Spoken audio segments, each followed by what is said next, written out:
this is what that sort of stereotypical garage bass house, very high resonant, tough sounding bass sounds like in Serum. So here we go.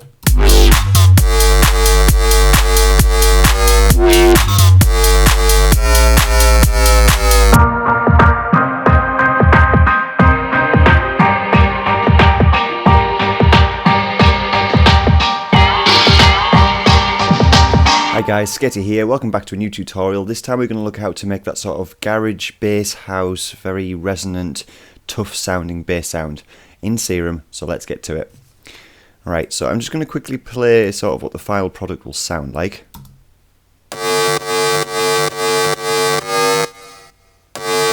But we're going to go back to the start of the preset on how to build this sound up.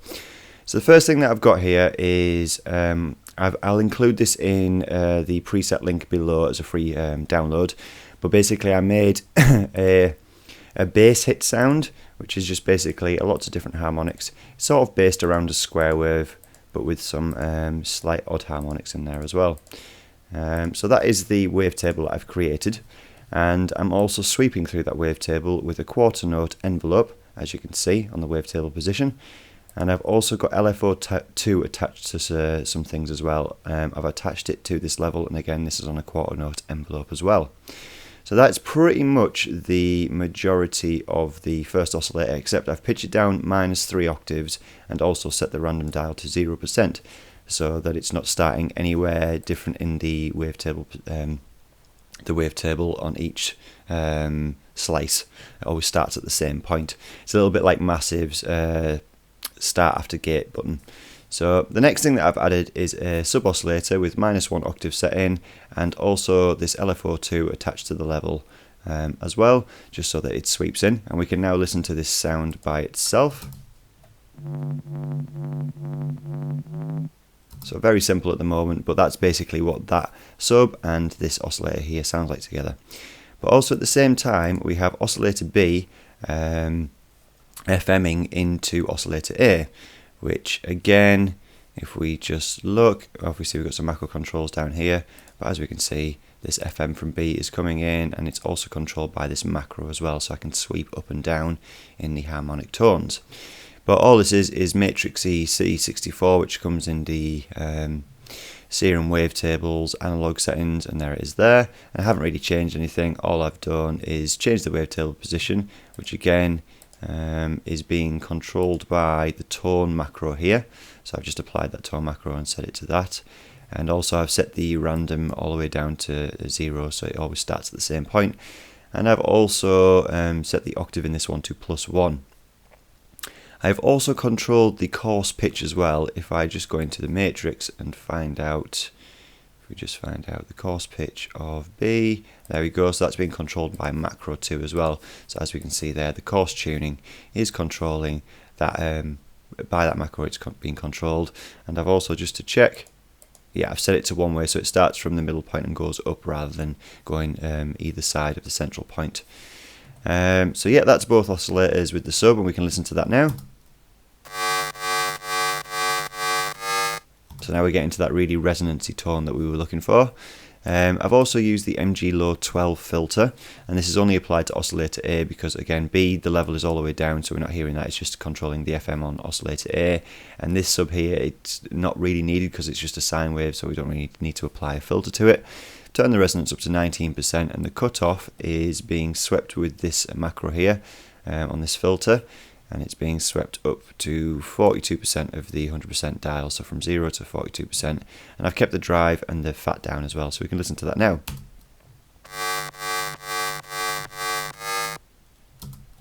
And again, we've also got a cutoff being controlled by this LFO2 as well, just to have that sweep in. And this macro here, which if we turn it all the way down,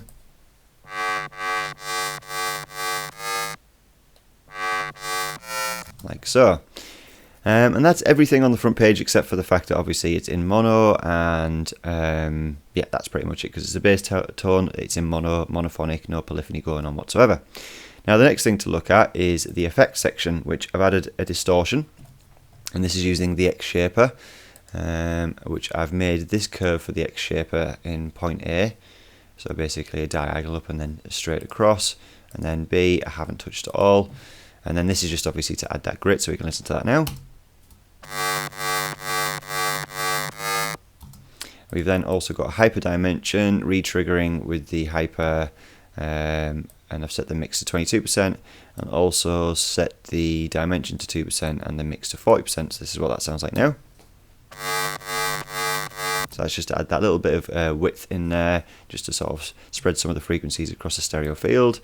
We've also got an EQ, and this is pretty much down to this gain here. As a bell curve, set at 358 Hz, the Q set to 42%, and the gain set to 20 decibels. And also this filter macro is applied to this gain, so when this is turned up, the high frequencies are turned all the way down, and that frequency is 13,834 Hz, Q set to 71%, and again it brings it again all the way down. That's basically when the filter is all the way in, it was producing quite a high resonance that I wanted to get rid of. Then we have a compressor, which is just set to standard multiband mode. I've just turned the gain up and the threshold down slightly, just to obviously add that grit. And obviously some more level, and then a reverb to finish it off. And the reverb is set as follows. Hall, I've set it to 35% size, decay to 1.7 seconds, low cut to 43%, high cut I haven't touched at all, spin to 25% and spin depth to 20%, and I've left the mix at 15%, so we can listen to that now. Cool, so that is the sound fully in a nutshell, and I'll put a link to that in the description below as a free download. But also all I've added at the end is a saturator with 19.4 decibels of drive. We turn the soft clip on and the dry wet to 8.73%, so that's just to add a little bit more grit as you've been listening to. I've also used the hard curve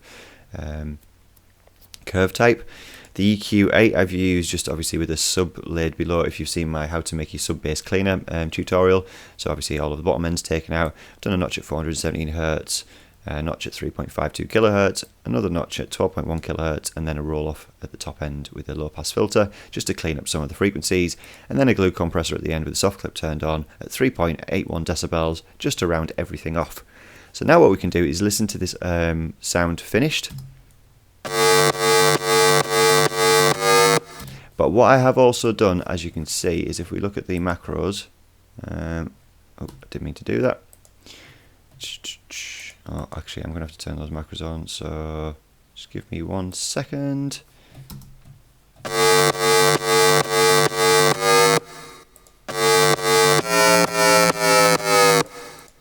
Actually, we don't need to worry about the macros, because that was actually when I'm making this song, I was doing some controlling on the FM tone, but the macro 3 there, as we can see, if we just go back to Serum, macro 2 is for the coarse tuning and macro 3 is for the FM, so I was just doing some automation on those two things. But if we listen to this all together with a sub bass in there and some drums, and obviously I've scattered some other bass sounds around it, this is what that sort of stereotypical garage bass house, very high resonant, tough sounding bass sounds like in Serum. So here we go.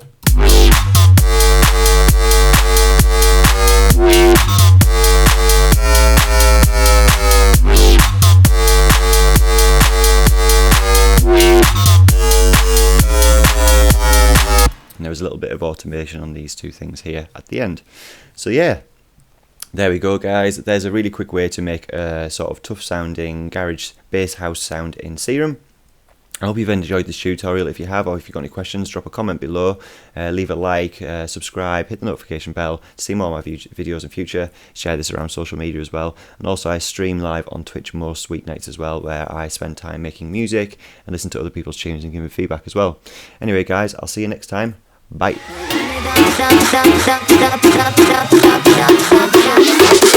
Everybody jump up, come on!